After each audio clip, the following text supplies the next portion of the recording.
अस्सलाम वालेकुम व्यूवर्स, क्या हाल है आप सबका। उम्मीद है सब ठीक ठाक होंगे, खैर आफियत से होंगे। व्यूवर्स, आज की मज़ेदार रेसिपी लेकर आई हूँ, बहुत ही मज़े की, बहुत ही आसान है, जो कि है ब्रेड पकोड़ा। ब्रेड पकोड़ा बनाना बहुत आसान है और बहुत ही मज़े का ये बनता है। तो इसको बनाने के लिए जी हमें जो चीज़ें चाहिए वो यहाँ पर मैंने ले ली हैं जी। बिस्मिल्लाहिर्रहमानिर्रहीम। बेसन ले लिया है मैंने यहाँ पर 3 टेबल स्पून जितना। आप हस्बे ज़रूरत जितना आपको ज़रूरत हो उतना आप ले लीजिए। तो यहाँ पर जी मैंने 3 टेबल स्पून जो है वो डाल दिए हैं बेसन के। अब यहाँ पर मसाले डाल रही हूँ, नमक डाल दिया मैंने आधा चाय का चम्मच, नमक आप अपनी मर्ज़ी के मुताबिक डाल लीजिए। धनिया डाल दिया है कुटा हुआ 1 चाय का चम्मच, लाल मिर्च का पाउडर 1 चाय का चम्मच डाल दिया है मैंने, ज़ीरा डाल दिया है मैंने आधा चाय का चम्मच, और साथ में यहाँ पर डाल रही हूँ हरी मिर्च कटी हुई 3 अदद। तो मिर्चें और नमक जो है वो आप अपनी मर्ज़ी के मुताबिक डाल सकते हैं। हरा धनिया मैंने डाल दिया है तकरीबन 3 खाने के चम्मच जितना था। अब इन चीज़ों को मिक्स करके मैं पानी से घोल लेती हूँ।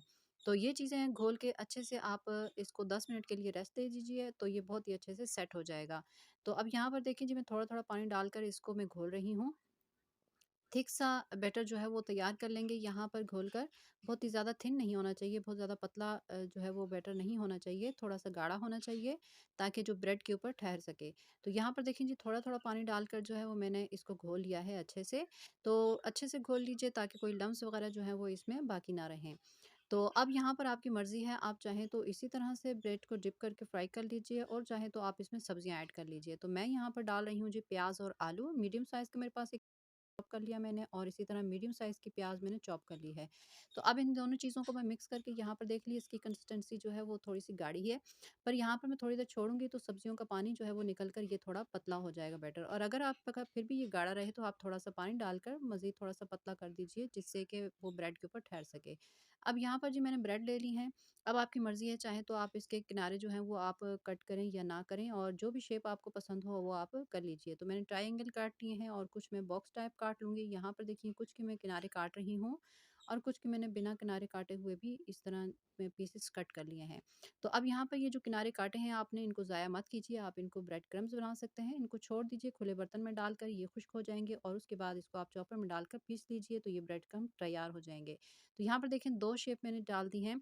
देखें जी सब्जियों का पानी जो है वो छूट चुका है और ये नरम हो चुका है। तो अब मैंने यहाँ पर जी डाल दिया है ब्रेड, और इसको डिप करके मैं इस तरह से, ऑयल मैंने गर्म कर लिया है मीडियम आंच पर, तो इसको मैं इसमें डालकर फ्राई कर लेती हूँ। तो आंच जो है वो आपकी मीडियम होनी चाहिए, ज़्यादा हाई आंच पर ना कीजिएगा।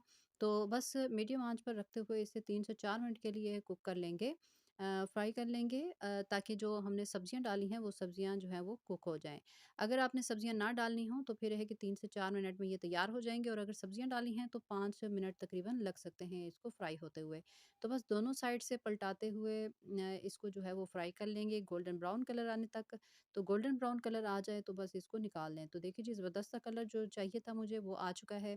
अब मैं इसे जो है वो निकाल लेती हूँ बर्तन के अंदर।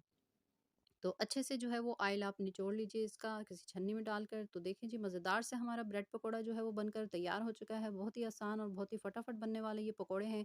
आप इफ्तार टाइम में बनाएं, बच्चों को दें, बड़ों को दें, सबको ये पसंद आएंगे। उम्मीद है आपको ये रेसिपी मेरी पसंद आएगी। अगर पसंद आई है तो प्लीज़ लाइक कर दीजिएगा और शेयर सब्सक्राइब ज़रूर कीजिएगा मेरे चैनल को। तो नई रेसिपी लेकर हाजिर होती हूँ। अल्लाह हाफिज़।